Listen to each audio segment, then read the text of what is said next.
All righty. You know what time it is, man. We got to react to this here Steelers' unfortunate demise to the Colts, man. Obviously taking the L today, 27-24, and a lot to unpack. It was some positives, some negatives, some in betweens as well, man. But I liked it. I thought we learned a lot, some good lessons, some not so good lessons, but as a whole, man, one of those ones that you rather get this out the way early on in the season than late in the year. But with that being the case, you already know the drill. Hit that like button one time for the culture and subscribe if you are new to the channel. Go ahead and drop it in the comment section where you're tuning in from as well. Give you those quick shout outs, man. But yeah, we got plenty that we're gonna have to discuss, man. Anytime the good guys fall a little bit short, we gotta unpack this thing and figure out what went right and unfortunately what went wrong. But beautiful part is, all right, now we got the pressure running the tables, being undefeated off the, just take it off the way. All right, cool. 16-1 sounds good though. I ain't tripping. Brandon Clark, shout out to you in the 540 Roanoke, Virginia. Salute you. And he says, go Dukes. Yes, it was a beautiful day yesterday for my James Madison University football Dukes. Love to see that. Aaron Thorpe in the 740 Logan, Ohio. He says, shout out to Justin Fields. I would agree. I thought that he obviously had some ups and downs today, but as a whole, I was impressed, man. I like what I saw from him, man. I thought that we saw some adversity and him have to overcome it. But we're going to talk about him. Yeah, Damian Ellswick in the 304. Shout out Black and Yellow Texas Steel. Of course, we live, baby. Sequoia Harris always tapping in the 718 Bronx, New York. Juice Box in the 303 Mile High. And he is a mile high. Shout out to you. I'm about an hour. All right.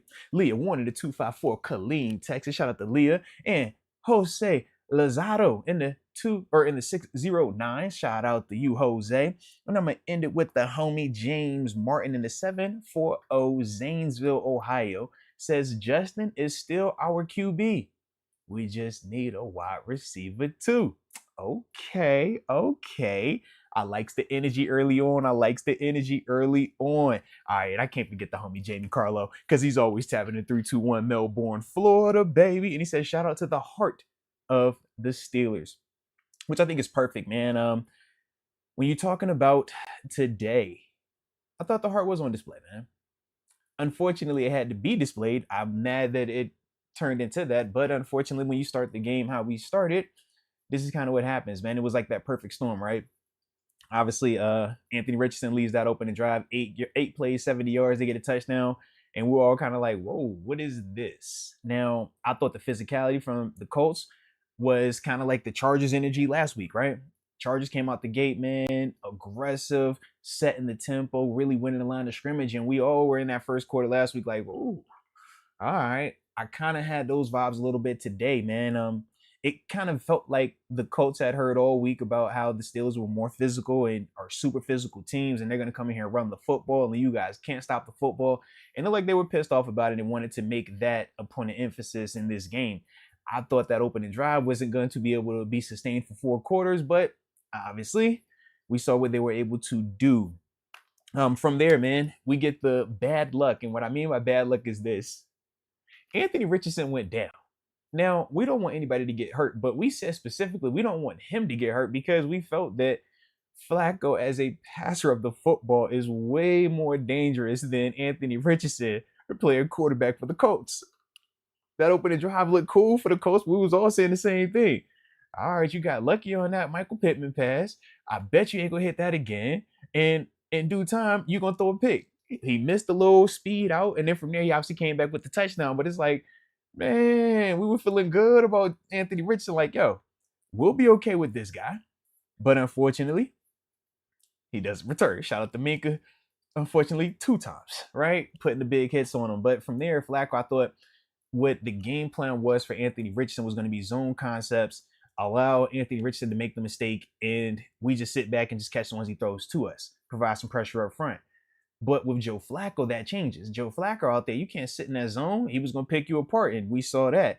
Then from there, it was, okay, let's play man-to-man coverage, and we think that our DBs can handle any of these guys man-to-man, but unfortunately, we were seeing, Michael Pittman have his best day of this season, right? Because up until this game, he was really quiet statistically, but he ended the day 6 catches, 113 yards. We saw Josh Downs have a big day, 8 catches, 82 yards.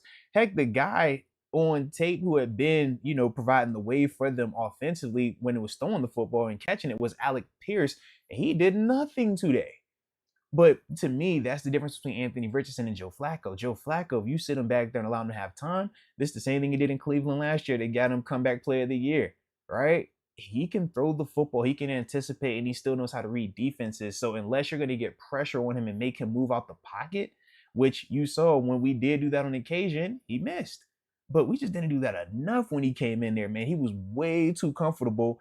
And I felt like from there, that was, the part that we really didn't have an answer to until late in the game. And even with that, we could still see where the Colts were making the plays, even on some of those third downs. And it was really because of Joe Flacco's ability to throw the football.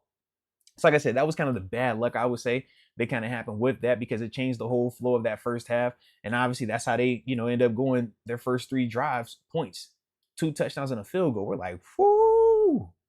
But I do like what we did at the end of the half, getting that field goal by Boz, 50-yarder, money, put us in range. We obviously know we should have had a touchdown or should have had a chance to score. We had the turnover in the red zone.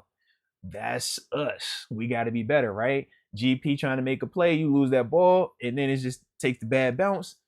Now here we are, right? But I do like what I saw once we came out the half, man. I thought obviously with Flacco, he led the drive, touchdown. All right, boom. We sit here 24-10. What are we going to do? And this way you see Phil start to step up, man. We have that last little turnover by him. And from there, 8 plays, 70 yards. The 2-yard touchdown run. Then he comes back. All right, Colts make the 35-yard field goal. Bet. Fields does what again? 7 plays, 70 yards. Another touchdown, throwing that thing through the air, man. And then obviously I forgot he had the running touchdown at the beginning of the third quarter as well. To me, man, just seeing him in that second half start to respond the way that he did, especially when Flacco was, keeping the Colts offense alive and, man, making some timely plays. I thought it was really impressive to see Justin Fields respond to that adversity because that was part of the knock on him when you talk about him in Chicago. Not having a high ability to win, one-score games or being the guy that usually makes the untimely mistake. And I thought today that wasn't the case. Now, obviously, we know it didn't end the way that we had wanted it to, but I don't feel like that was exclusively on him. We still have to figure out what's going on with this QB center situation, bro. This is how many weeks now with Justin Fields, Zach Frazier, or Justin Fields and Nate Herbig, where we've seen some type of QB center issue. Man, first play of the game, we fumbled a snap. It was kind of weird, awkward. Then we obviously know late in the game in the fourth quarter, most critical time, we get the looking this way, snap comes. I don't know what's going on, but, man, we got to get that under control because, unfortunately, man, that hurt us a little bit today, man. Couple other dudes, though, man, I thought played well, though. I thought GP, man, on offense, man, we know he had to fumble, but I thought that he was stepping up, and I thought that he was kind of that safety net for Justin Fields. And, man, he had a nice day, man. Let me see what he officially ended with. 7 catches, 113 yards on 11 targets, man. He had an average of 16.1 for the day, had obviously the 38-yarder for the long. And I thought that he was doing good, man. Cordell Patterson played well up until he got hurt. I thought Calvin Austin had some timely plays, man. A couple of catches, but more importantly, that big-time punt return. Shout out to that punt return, man. Field flipping. We definitely needed that. I thought that Deshaun Elliott, though, man, he was everywhere on the field. His physicality really showed. He obviously had the forced fumble earlier on Anthony Richardson. So it was good to see Deshaun. I thought that Patrick Queen was also very productive today. But as a whole, and Cam. Shout out to Cam Hayward, man. Cam was killing it up front, man. Cam, one of them dudes, man, that I like is because his game should not continue to age like this, but you still see him out there providing pressure. He had, 1.5 sacks on the day. And, he's one of those guys that it's like, yo, I love to see when things are getting crazy, he's still kind of that calm and present. He's still kind of that guy that can make a play, man. But as a whole, it just wasn't enough playmaking. And I thought, unfortunately, they won the line of scrimmage, man, for the Colts, offensively and defensively.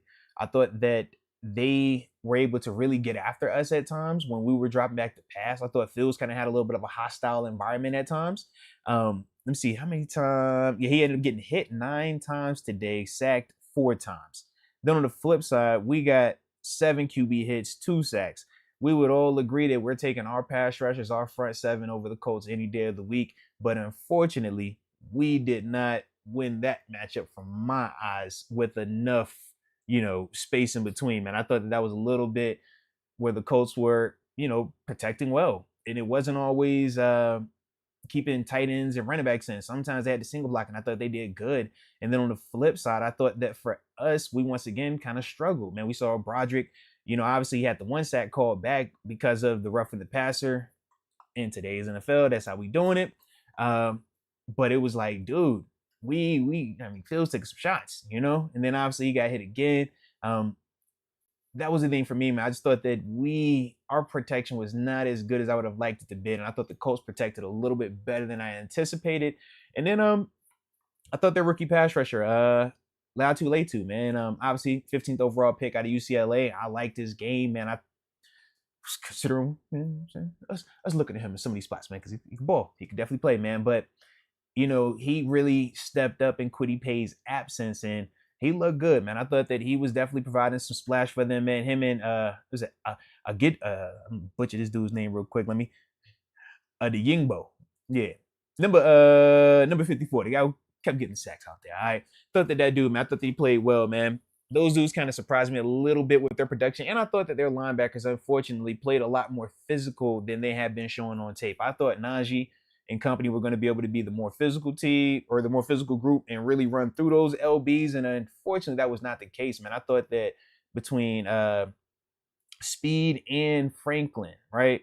EJ Speed, Zaire Franklin, I thought that both of those LBs, man, were really out there coming downhill and winning the physicality matchup, which I was a little bit surprised by, man. But as a whole, man, this is a learning experience. I think the thing that we learned is we can't have self-inflicted issues, right? We had turnovers, bonehead turnovers, man. You talk about the Justin Fields scrambling, running around. It's like, yo, it's a bad play. Don't make it worse. Unfortunately, it got worse, right? We talk about the self-inflicted of GP fumbling by the red zone. It's like we can't have that type of stuff, man. We also know that if we're not getting pressure with our front four, maybe we got to, go to that blitzing a little bit sooner because our corners, and our secondary corners and safeties, they weren't able to pick up the slack as much as I would have liked to see when the pass rush wasn't as dominant as we usually are expecting them to be. It has to be one or the other. Either, our pass rush is cooking, and the DBs can just be, really good, or our DBs have to play above that level if the pass rush isn't going to be winning as often as we're used to them doing. But today we kind of got neither one of those things. And that was another reason why I thought the Colts were able to have some success. Now, I do feel like we stopped the run a lot better in the second half. That first half, I was like, yeah, this is kind of bad. But part of that was because Anthony Richardson, man, he makes the run game defending it very challenging.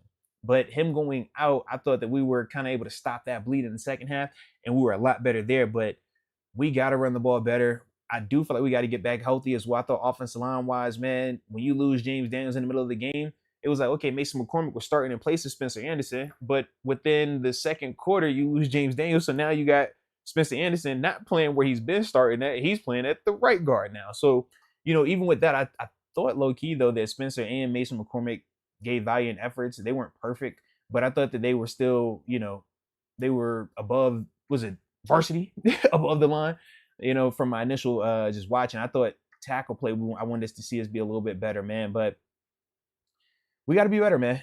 We got to be better. Can't spot the team's points, man. We can't start slow, and we can't warm up to it. And I think you'll hear Coach Thomas say that, honestly, man, because just watching, I felt like we kind of warmed up to it and spotted them 17 points. Well, not spotted them, but warming up to it allowed them to get 17 points, and from there, we're playing catch up the whole game. And that's just not what we're trying to do. Shout out to the points, though. I thought Arthur Smith called a dope game in terms of his overall flow of it, when to take chances, when to move the pocket, when to be aggressive, when to be conservative. I thought that he had a good feel on the game, but just, when you're trailing 17 zip early on and now you got to play that catch up game, it's a tough fight. And unfortunately, we ran out of time, man. But that was kind of my initial reaction to it. Obviously, man, I know y'all got some questions, so we're going to react and talk about all of that. But hit that like button one time for the culture if y'all digging what we doing, and subscribe if you are new to the channel. Shout out to each and every one of y'all being here today. And just a quick heads up, man, we did cross the 49,000 subscriber threshold, man. Big deal. So now that we're on our quest to get to 50,000 subscribers for the channel, every 100 subscribers that we gain on the way up, right? So when we cross that 49,100, 49,200, every 100 increment that we increase getting to 50K, we are going to be doing a giveaway on the channel. All right, so definitely tap in with me on that. But all righty. First, we got Richard Arbizo. Shout out to the homie Richard. Says, after one drive, Indy is more physical. Coach got to bring out the pettiness to get some fire in everyone's eyes. Need the secondary to step up. I would agree, man. You think about what I was kind of saying at the beginning of this thing, and it holds true to that. That opening drive, man. Indy came out pissed off. Indy came out like, yo, we're going to prove to you that we're tough guys. And I really was skeptical. I was like, bro, this is not going to last for 4 quarters. They're not going to be able to sustain that. And low key, they did enough. It wasn't crazy, but they did enough. And that's the part where, like I said, man, we got to know that they're not going to just lay down for us because we're physical on tape and we've been physical for the first 3 games. It's like, man, each and every week you got to bring it. It does not matter who is out there. You have to show it. Otherwise, you're not going to be good enough at this level, man, because everybody's talented. Everybody's good, man. But if you play your best and play up to the full potential each and every week, man, we get out of that stadium. But this is the NFL, so it's kind of where we at with it, man. But I do agree, man. That first drive, they were a lot more physical than us, man, and surprising as well. All right, Richard Arbizo says, gonna say 33 gives me Fitzgerald Toussaint PTSD and GP fumbles. Nah, man, you gotta chill on that, man. Aaron was it Champlin? Make sure Champlin. Make sure I ain't butcher it. But yeah, man, he was straight, man. He did his job. He did not turn the ball over. He kept the ball out of harm's way. Shout out to Aaron on that one, man. And unfortunately for GP, he did have one. But I thought that he made up for it, man. I liked the way that he responded in the game, man. Showing some of that physicality down the grass, man. Continuing to be not just a 50-50 guy. We call him 70-30 balls when it's GP because he win them things 70% of the time. Like, he do that, man. So shout out to GP. T Starf says, Najee literally goes nowhere. Time to let go. Now, I wouldn't agree with that, man. I think that today, when you think about Najee's game, Najee's an inside runner. He's a power runner.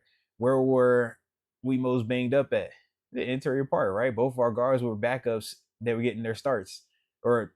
Mason McCormick getting his first career start. We know we just drafted him in the 4th round. They shot at South Dakota State. And then James Daniels, who was a starter, went out after the first quarter. So we had Spencer Anderson, who is the 7th rounder from 2 years ago, who was getting benched this week for who? The 4th rounder, Mason McCormick. So you put him at right guard, you got Mason at left guard, and now we're talking about run inside zone, run inside counter, inside power with Najee. It's like, man, that's going to be a tough one. Now, could he have been better? Yes. But at the same time, it was not a lot of breathing room. And I thought Zaire Franklin and EJ Speed were coming downhill, man. I know that one time, I think it was on a 3rd and short. Franklin, I think it was, shot the gap, man. You see Spencer pulling from right to left. And it's like, all right, he picked up one guy, but then the front side guard wasn't able to climb up fast enough. And now FaceTime. Bow. Like, that's tough to run against, man. And that's part of why we've invested in the offensive line, but those guys were banged up. So, that's kind of what happens. The only thing that I really wasn't fond of with Najee, I had 2 plays. That day going 4th and 1, we got it, but he's jumping in the air down by the goal line. I think it was like 4th and 1 from the 5-yard line. He like jumps in the air. We barely get the thing. I'm like, bro, stay on your feet and just run through these guys. I wanted to see that. So I wasn't the most fond of that play. And then obviously, final play, catches it on, was at 3rd down, and just running. And we're like, bro, get out of bounds. It's the same thing that I kind of brought up with GP a couple of weeks ago, where, you catch it right before the halftime and he steps out accidentally, but he's still trying to gain more yards. And we're like, bro, yards don't matter. That clock is way more important. And it's unfortunate that now it pops up again, but instead of it being GP, it's Najee. And it's like, yo, that clock is running. Now, we're in a bad situation with that thing, man. So, like I said, I definitely want to see a little bit more just situational awareness and understanding that that clock at that time of the game is way more important than 2 more yards. But shout out to Naj though, man. Shout out to Naj. All right, Richard R. Bezo. He says turnovers in middle of the field defense cost us. No excuses.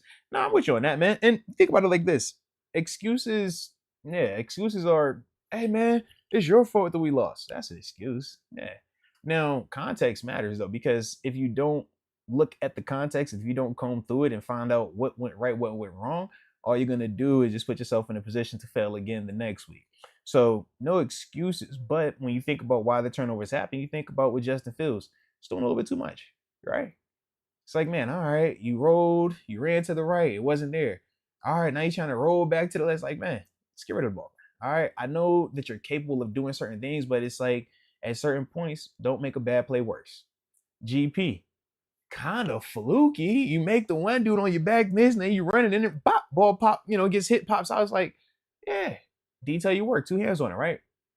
Middle of the field defense, though, I look at that. That was a lot of the zone concepts, man. And at the same time, I thought, from a linebacker standpoint, we struggled a little bit when we had to get those one-on-one matchups, man. Just eyes, a lot of eye violations. And why is that important? When you got young players out there, if your eyes aren't in the right place, you're going to be a little bit late. And at this level, it's a lot harder to catch up to these dudes than it is collegiately.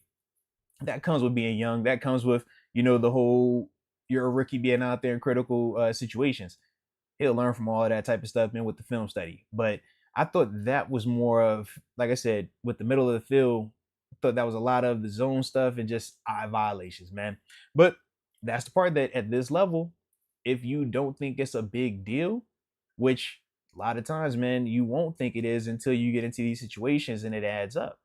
All it takes is a lot of little things going wrong, and now we've created this bigger issue. Or you've created life for another team and allowed them to feel confident. Now you're in a dogfight. That's what that was, man. Absolutely. Richard Arbizo also says 50 to zip. Steelers next week. Tell the fam I said it. Oh, he talking spicy. This Cowboys week next week, man. I heard that. No Parsons either. Shout out to the high ankle sprain. All right. So I like it already. Like the matchup a lot. All right, AJ Martinez. Shout out to AJ. Now it's a party. It can't be no party about the homie AJ in the building. And if y'all digging how we doing it, hit that like button one time. Subscribe as well, man. We having fun with it, even though we took the L. Never want to do that, but just gotta make the most of it, right? And so we learning what went wrong, and then from there, man, the guys will bounce back. You know this, man. As we get a little spam action, shout out to this spammer. We'll get you up out of here real quick, partner. Thank you. Good day. I'll holler at you. We can't take the L and have spam on the channel. Not at all, man. It's bad for business.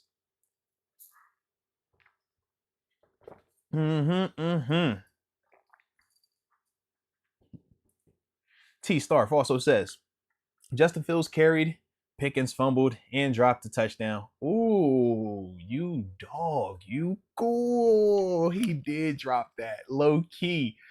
I kind of forgot that play happened. You're right. He did drop that. Hit him in his hands. Yeah. Good call. Good call. I stand on that. Good call.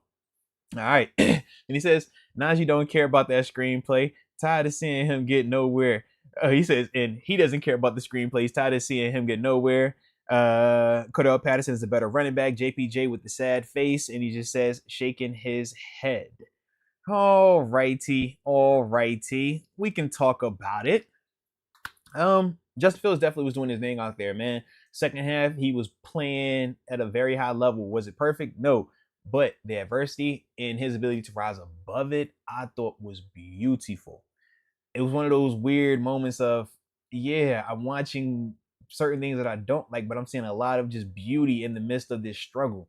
And I thought that was good to see from Fields.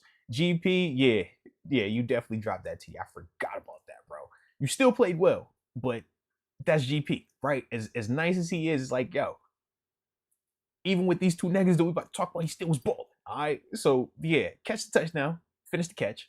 Especially after I saw you catch the other one, snag that thing with the defender on you, man. It's like, yo, catch them plays, man. Catch them passes right there. That's the difference, man, between being good and being great. And you know what you're capable of, man. I like the Najee screenplay. If we're gonna get on him always about what he doesn't do right, why don't we praise him for when he does do something right? We just gonna brush over the 32-yard straight? Like, come on, don't do that. Nah. And it was critical when it happened in the game. That's called making a play. At that time, who was making plays for us? We didn't have a lot of playmaking going on outside of Fields, GP, and Move. So I'm not gonna act like, yo, I don't care about that screenplay. That was a heck of a screenplay, man. Shout out to Naj on that. And then in terms of Cordell Patterson, I thought that he was running the ball better in terms of more explosive. But once again, whether it's Cordell Patterson, whether it's Jalen Warren, who was available to the Pittsburgh Steelers to have the ball handed off to them late in the third quarter and in the fourth quarter? I will always stand on that with Nash. His availability is his best ability. Because when you look at some of these other guys who are a little bit faster, a little bit more elusive, in the NFL locker rooms, we call them dudes the Ferraris, the Porsches, the Lamborghinis, the fast guys. It's like, yo, they look good and they can be great, but you can't drive it every day. They break down on you. Najee like that old F-150. He like that Dodge Ram. You know what I'm saying? He like old Honda Civic. That's what old Najee is, man. You got 200,000 miles and it doesn't matter. It's going to start and it's going to get you from point A to point B with no issue. Cloth on the seats, man. That's why we rock with Najee. That's why the Steelers like Najee so much. That's why I like Najee, because it doesn't matter how great Cordell Patterson was looking, and I was loving what he was doing. I'm like, yo, let's go, keep feeding him. It's like, dang, we getting hot, and now you back out. He was already missing time with the injury that he had in camp as well. So it's just like, as much as I would love for one of those type of dudes to be the featured guy, we have to see that those type of guys can actually do it for 4 quarters and then do it for the duration of a season. Najee, up until this point, has been the only guy that has been doing that. And not just in Pittsburgh, you can make a case league-wide. He's the only guy that's been available each and every year, each and every week, and producing. So that's my only thing with him. And yeah, for JPJ, wasn't the best of days, all right? Was not the best of days. But you live and you learn. You live and you learn, man. Hey, see, Rue, you know what time it is, man. Hey, Honda Civics, man. All right, that Honda Accord. Okay, that OG Acura. 200 miles. You like, bro, that thing still cooking? Yes. All right, yes. Shout out, man. That's nice. All right, it ain't pretty. You don't want to pull it up to the front. Not like you gonna park it in the back. It's cool, ain't tripping. But yo, it's gonna be there. It's reliable, man. That's why I like his reliability, baby. I like his reliability. Mm-hmm. Mm-hmm. All right. Let me see who else we got. Oh, shout out to the homie AJ Martinez. He says it's a Tomlin game. Jeez, embarrassed. Hey, that's fine. Like I said, if we 3-1 in Tomlin games this year, I'll take that. I ain't tripping on that at all, man. Because I know them first 3 victories were for certain Tomlin wins. So you know it is what it is, man. It is what it is. All right, Mr. That Guy 89. Shout out to Mr. That Guy 89. He says they humbled us. We better not lose against the Cowgirls next weekend. No, the Cowboys gonna be an interesting matchup, man, because they're gonna be feeling very similar to how we're feeling. It's like that weirdness of, yeah, y'all are kind of good, but y'all kind of let some stuff, self-inflicted stuff show up, and now people questioning, yo, how valid are y'all? It's gonna be people questioning how good we are because of this game right here. It's all right. We will be ready to roll, man, versus the Cowboys. And the physicality, the running ability should still be the part that gets us through, because that's, just early on, the Cowboys have struggled with that part. Now, we obviously know they got a little bit extra time because they played on a Thursday night game. But we will see, man. We will see. All right, let's go, UW. Shout out to Let's Go, UW.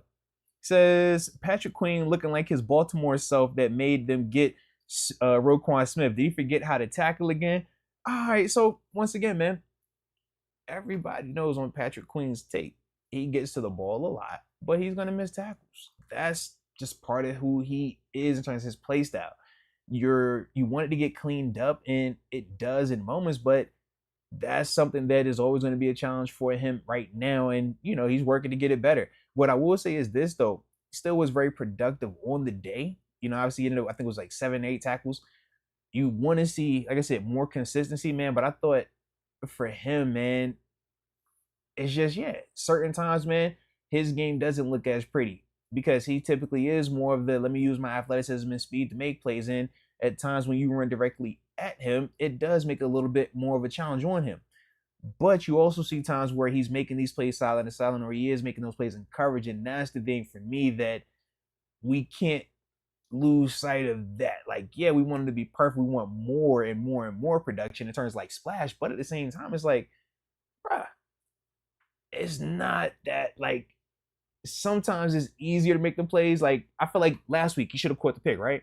This week I'm looking, I'm like, yo, the flow doesn't feel like that. Now, in terms of would you want to see him be more of the downhill, thump this guard and knock, like, yeah, sure, but that's not his game.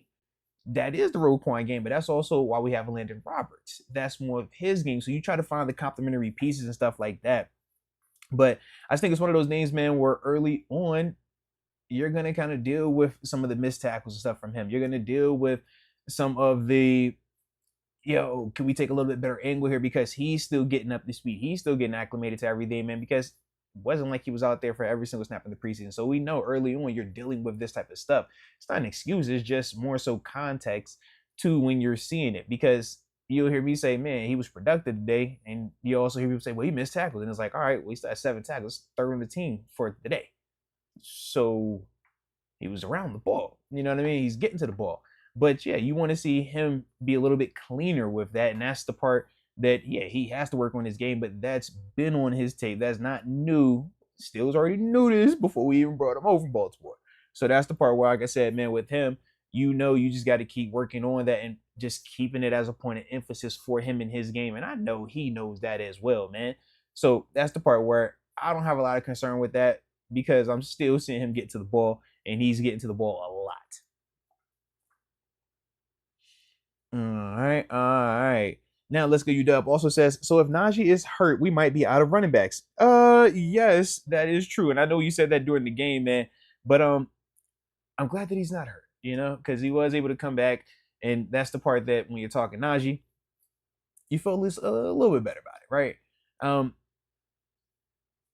I will be interested to see what's up with Cordell Patterson though, because I don't think you're going into a game next week with just Najee and Aaron Champlin. I think you're gonna need to bring something else in, yeah, because that's a little light from my eyes. That's a little light, man. But that's like I said, I feel good about Najee. I think he'll be fine. Cordell, that's the one we need to know what's going on. And then obviously with Jaylen Warren, we know he was out. He was ruled out early this morning / yesterday. I felt like with the knee. So we also got to see what's going on with him as well, man. But that's some of the bumps and bruises that you get. Nothing long term is what it sounds like, which is good. But you can feel their losses, and that's the other part of it. Jaylen Warren, could he help? Yes. Could Cordell Patterson have helped late in the game? Yes. Could James Daniels have helped? Could Isaac Seumalo have helped? Absolutely. Shoot, you think about on defense. You don't think Alex Highsmith would have helped as well, being a part of that rotation? This is what we're talking about when we're just saying, man, guys, even because, like I said, I know with Highsmith, that was part of the talk even last week, right, man? Is Herbig ready to take that next step? And I thought Herbig played well at times, but you can just see it's a difference, man, when you have to be the guy out there every single play versus when you kind of get to rotate in, man. It's just the flow is different. How you see it is different. How you feel from a conditioning standpoint also is different. After having to play the run for these first couple of plays, man, rushing the pass, it don't feel as good as when you've only had to, you maybe sub in midway through the drive or something like that. And it's just, man, you got a better flow, better set of calls, man. Like all of that kind of goes into this thing, man. But he'll probably get another opportunity next week, man, just depending on what's up with Highsmith for this groin. Maybe it's a 2-week situation, could be longer. We'll find out. But for Herbig, man, I thought that he did do some positive things out there. But yeah, that was his first start. He had some first start stuff, man. Pete the Penguin's Ghost is back. Shout out to Pete the Penguin's Ghost, all right? If y'all know about Pete the Penguin, man, somebody kidnapped Pete the Penguin, man, and we've been looking for him, all right? But his ghost pulled up to the chat, and this is 10th time making the chat. 10 appearances by Pete the Penguin's Ghost. Shout out. And he says, I'm going back to the basement. Dang. The game was so bad. I was losing. That made Pete want to go back into captivity. God, dog. Come on, Pete. Come on, man. You better than that, Pete. You better.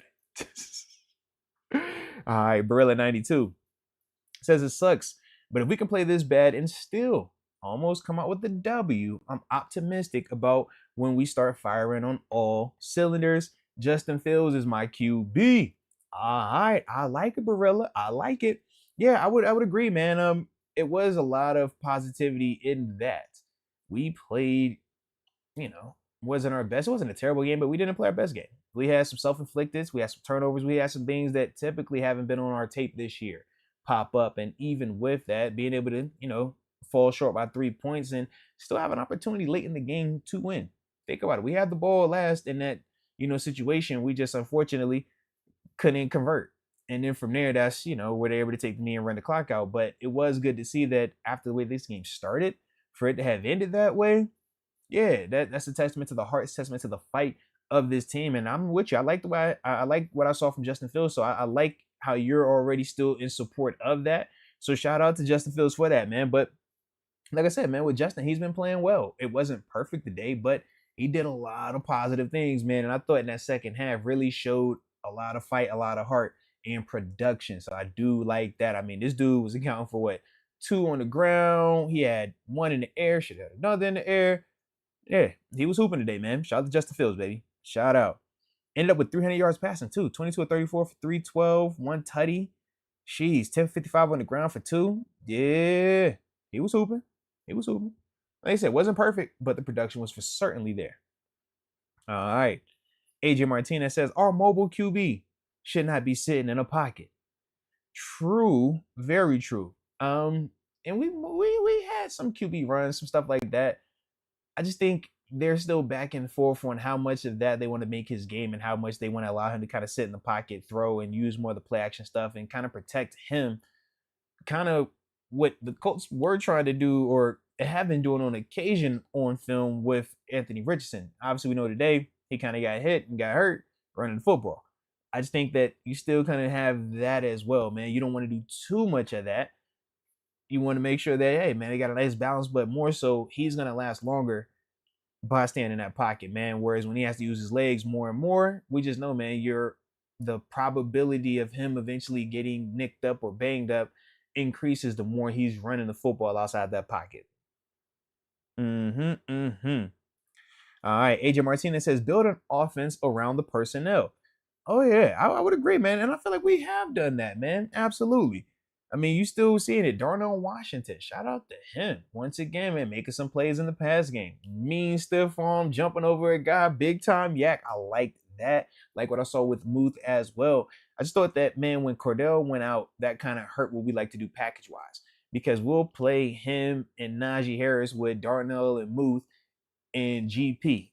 Or they'll have Connor Hayward out there without GP. And now we're like, ooh, you got to have big guys out here. And now we're going to throw the ball out of this. By losing Patterson, man, you kind of, handcuff what you can do from a personnel standpoint because you just have Najee as your main healthy back and Aaron Champlin, who we just bumped up from the practice squad. I just don't think that they wanted to keep, doing that with the, players that were available to them. And when that is the case, unfortunately, you got to kind of do the best you can with what you have. And I think that's why they tried to play more through Fields. And I thought that's why you also saw the uptick in Fields' production as well. And then AJ also says, we got punched in the mouth today and versus the Chargers. And that's accurate. I'll tell you, the big thing with the Chargers, man, Herbert went down and they got one-dimensional. And that gave us the ability to, finish the game the way that we did. Whereas this week versus the Colts, Richardson goes down, but Joe Flacco comes in and he, had a way higher mobility. And we saw that in terms of him being a backup quarterback, throwing that football around the yard, man. Kind of hurt us, baby. Definitely hurt us. But yeah, man, they were definitely physical, man, and they did it for 4 quarters. And I think that's the part for the Steelers. You just look in the mirror and you say, hey, man, they punched in the mouth today. And why did that happen? Who knows? Was it because maybe you heard all week about how much more physical you were than other teams, and up until that point you had put it on tape 3 weeks in a row? All right, that could be the case. Or was it the coaches played better today? That could also be the case, man. I just think for the Steelers, man, you look at it and you take it on the chin. You don't try to make excuses for it. You don't, try to point the fingers. Nah, you just, I got us today. I would like to see that again down the line. Who knows if we'll ever get that again down the line. But we know we got Cowboys coming up next week, and we got to be back being physical and back, winning the line of scrimmage on both sides, offense and defense. Because like I said, I just felt like we didn't win the O-line, the trenches enough. Got the homie Linton Oatman. Shout out to Linton Oatman, just showing a little love on the first super chat from the heart. We definitely appreciate you. Nate Bell following suit with his first super, just showing some love as well. Like I said, definitely appreciate both of y'all. And Linton also says, I'm not mad at the loss. Phil showed he can overcome adversity, but I'm upset at the defense for not showing up. Glad to get this loss over with now. Also, don't like the conservative play calling. So, all right, shout out to you, Linton. I like your energy, baby. I will say this, conservative play calling, we still scored 24 points. Don't lose sight of that.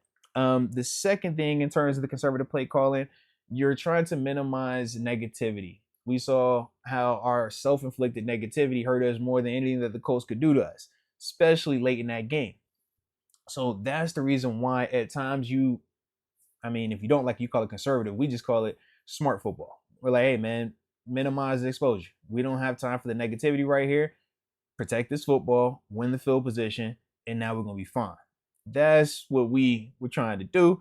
Unfortunately, man, we weren't able to execute it as well as we have liked, but we got close to it down the stretch. But like I said, 24 points, if that's considered conservative, I'll take a conservative 24 each and every day of the week, man. Then in terms of Phil showing that, his ability to overcome adversity, I'm 100% agreeing with you on that one, man. That's one of the things I kind of talked about as well.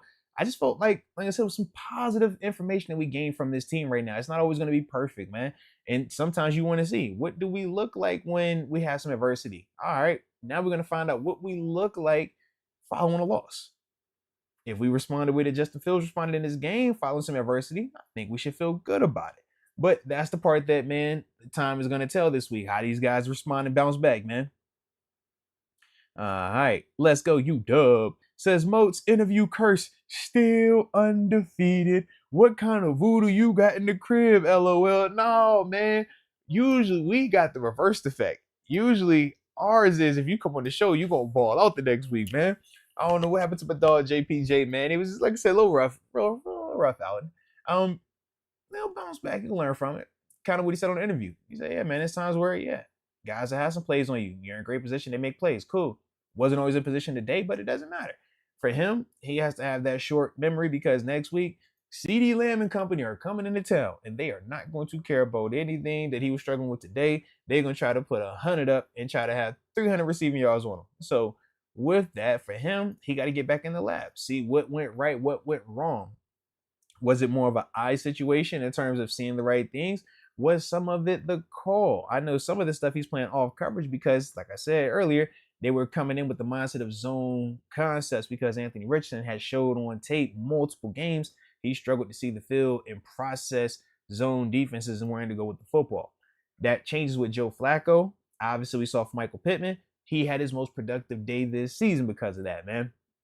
But that's the part, like I said, with JPJ, man, I'm like, man, he'll bounce back, man. But yeah, definitely wasn't the best situation for my homie today. ASAP Smalls. He says, great, humbling game for our defense/team. Shows Alex Highsmith's impact. These mistakes are fixable. I like where we are at. We also need to turn the injury sliders off for our O-line and running backs, LOL. I would agree, man. Our injury slider is way too high for our O-line and running backs, man. We dropping like flies. I'm like, bro, we got 2, 3, 4 dudes on the O-line playing because of injury right now, man. Frazier, Anderson, McCormick, Broderick. You're like, whew. Then we were down 2 running backs, right? By the time we got to the second half, no Cordell Patterson, no Jalen Warren. That's a lot. All right, that's a lot. So I am with you, man. Turn them injury sliders down pretty please. But yeah, I do feel like the mistakes that we did show today are for certain fixable, man. And we will get those taken care of, man. But yeah, I do agree. A lot of that, it was self-inflicted stuff where it's just like, yeah, throw the ball away here, protect the ball here, make this play right here, man, and we're fine. And that's the part. But at this level, it's no guarantee, that you can always overcome your self-inflicted issues. Because those other guys, man, they could play pretty well also. And if they're clicking like the Colts were today, you're in a little bit of a dogfight, man. So that's the part, like I said, man, we'll learn from it, man. But I like what I saw. I like what I saw. And yes, you can for certain see Highsmith's impact, man, whether we're talking versus the run, like we said last week, he plays the run really well. He sets really strong edges, makes plays, or versus the pass, man, because he's a guy that has shown a high level of success rushing the passer in this league. So, not taking anything away from Nick Herbig, I'm a big fan of Nick, but it's like, man, Highsmith is Highsmith for a reason. He's already proven, what he's capable of, and continues to prove what he's capable of, you know, as his career continues to develop. So we can't always just take for granted what we see from him and just think that it's an easy thing to just kind of replace. I don't think that that's always the case, man. And unfortunately, today was a little bit of that, man. And yeah, you can say it was a little bit humbling for our defense, man. Obviously, we know that we're talked about on a historic level all week, talking about, what this defense is compared to, whether it's the Steelers, of the 2000s, the Ravens of the 2000s, stuff like that. And it's like, that all sounds good, but you got to prove it every week, man. Nobody is going to just come in this league and just lay down for you. You have to prove that, you dogs like that each and every time. And they know this, they're capable of this. But today, it was a little bit unfortunate, man. Now we get a chance to see them respond. And that's the part for me. I'm big on the response. How do you respond, baby? And shout out to y'all rocking with me today too, man. Y'all thick in the chat, baby. Hit that like button, man, if y'all vibing out how we doing it today. And of course, don't forget to subscribe. Might not have won today, might not have won the game. We're gonna win our stream. How about that? We're gonna win this. Shout out to us. mm-hmm. All righty. Got Joe Gerbis showing some love. He says, why is Nick Herbig in coverage? Also, I don't think DeMarvin Leal helped like I thought he would. Zach Frazier and Justin Fields need a full P under center. Poor play. Poor play through 2 quarters. All righty. So, in terms of the Nick Herbig in coverage call, I don't know if y'all noticed this. He was on the left side. Why is that? Him and TJ flopped right before the play was called. When I initially watched it, I thought they were doing it because they had lined the tight end up on the right side of the line of scrimmage. And for TJ, up until that point, he was kind of quiet from a pass rush standpoint. So I thought for him, he was trying to just get a one-on-one. But it flipped him over, and he was rushing the left tackle. So with the call, I thought that both guys were going to be rushing. It was just more matchup related, but it looked like it was actually a blitz. I don't know if it was a full blitz or simulated pressure, but that's why Herbig was dropping into coverage. And then just, understanding leverage, understanding where your hope is. He doesn't specialize in it, nor does he have the amount of reps that TJ or Highsmith have with that. So, just one of them things where you might have repped it multiple times in practice, and your leverage when you're playing against the practice squad guys might not matter as much because you're ultra athletic. But on Sundays versus the guys that actually like playing, all those little details matter. So that to me was, what made that play a negative. And then for TJ, just didn't have his best rush, man. Obviously, it was his first rep all game of being on that side, and just kind of looked uncomfortable with the rush. I think that was the only play that I saw them do that. After that, they went right back to TJ on the left, Herbig on the right. I know with Herbig and Highsmith, they will flip flop right and left, but typically we know with TJ, he's, almost exclusively on that left side when he's rushing versus the right tackle and stuff. But that was the big reason why Herbig was in coverage and why the play happened the way that it did. DeMarvin Leal, man, yeah, he's great against the run because he's a big body. Versus pass rush, he has some moves, but we know that he is still a better rusher, a more natural rusher from the 3 technique with his hand on the ground as a D tackle versus as an outside linebacker. But when you're losing, or when you don't have Alex Highsmith out there, and now Nick Herbig has to start, now we need that third guy, that additional rusher. So that's why you got a little bit more DeMarvin Leal on some of those passing downs than, we typically would have liked, man. And yeah, Frazier and Fields, please, whatever y'all do, can we get this QB center exchange situated? Like I said, it killed us late in the game.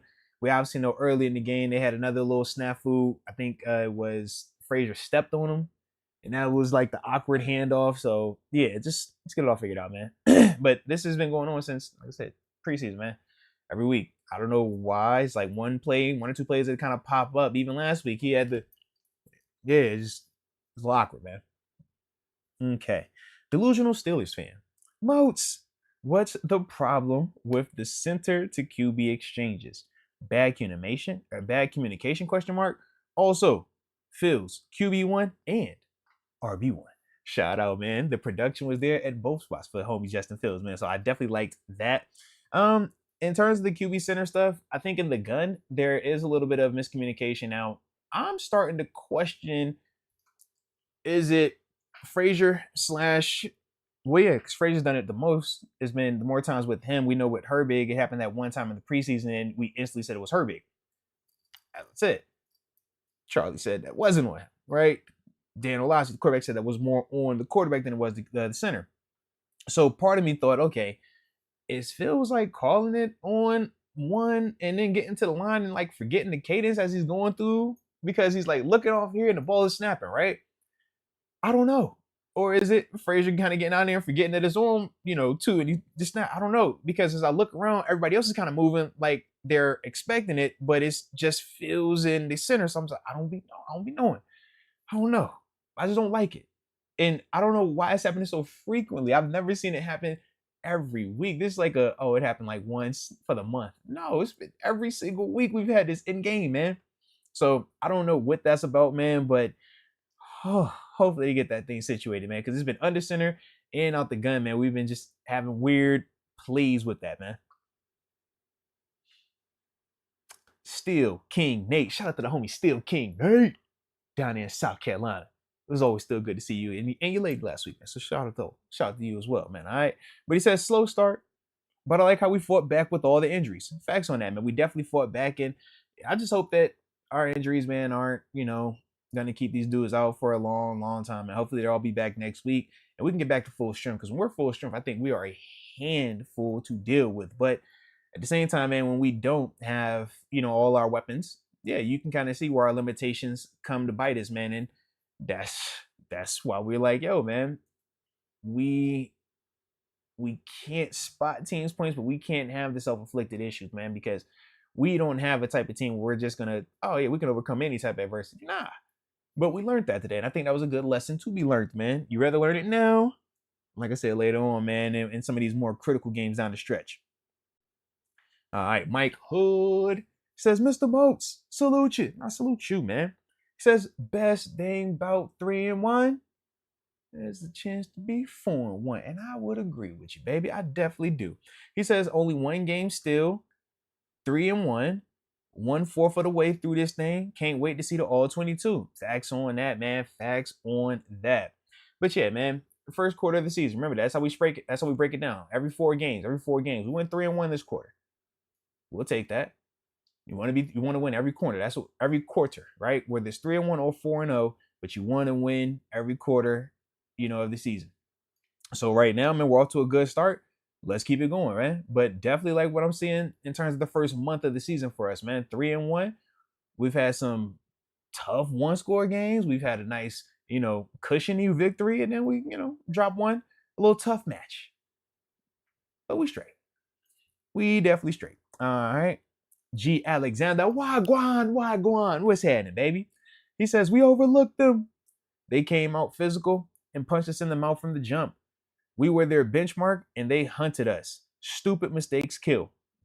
Yeah, I agree with everything you said. I don't think we overlooked them, though. That would be the only thing that I would disagree with you.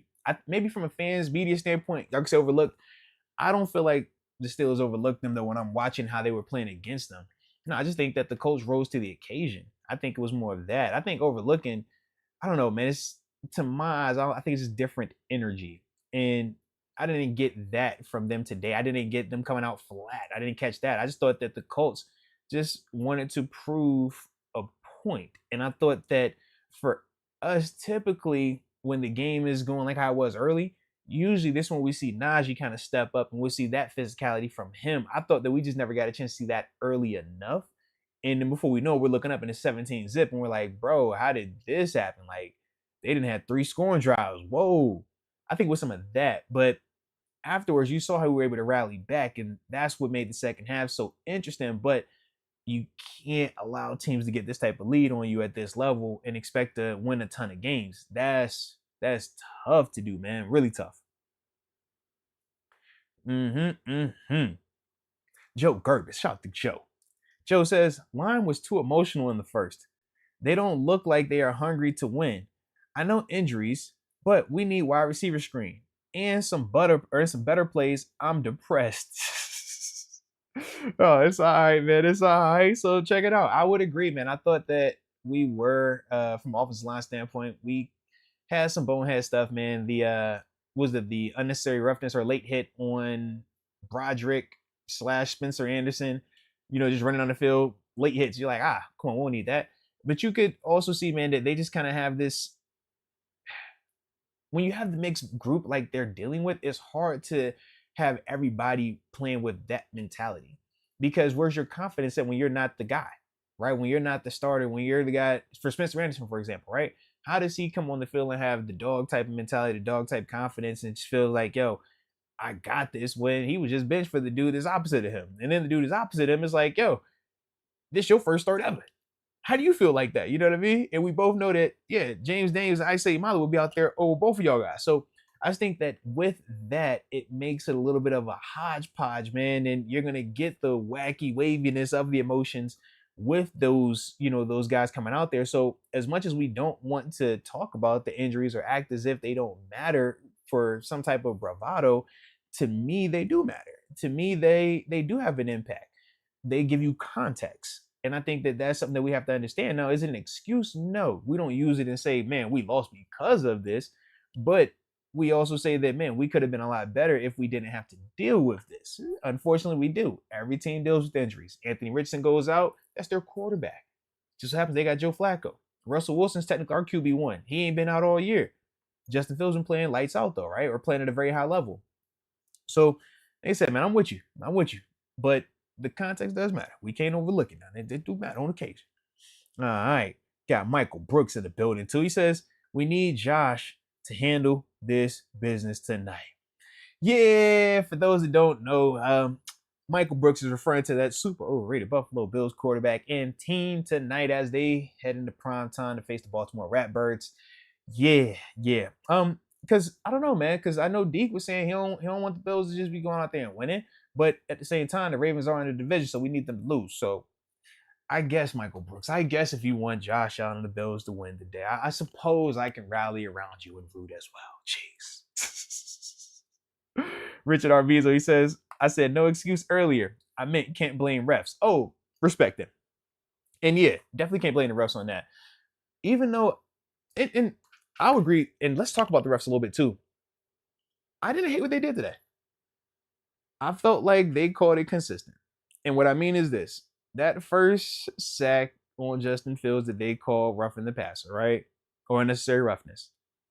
You hear Gene Steratore talk about it. I know when I'm watching it, I kind of was like, bro, I don't think that's the roughing. I don't think that that's unnecessary roughness. I think that that's he flew off the line of scrimmage, beat the heck out the tight end and the tackle, and Phil's just in a closet, gets hit, and is like, yo, you full speed. This is what it's gonna look like. But I also felt like, yo, since they called that, I could 100% understand why they called it on Minka later in the game.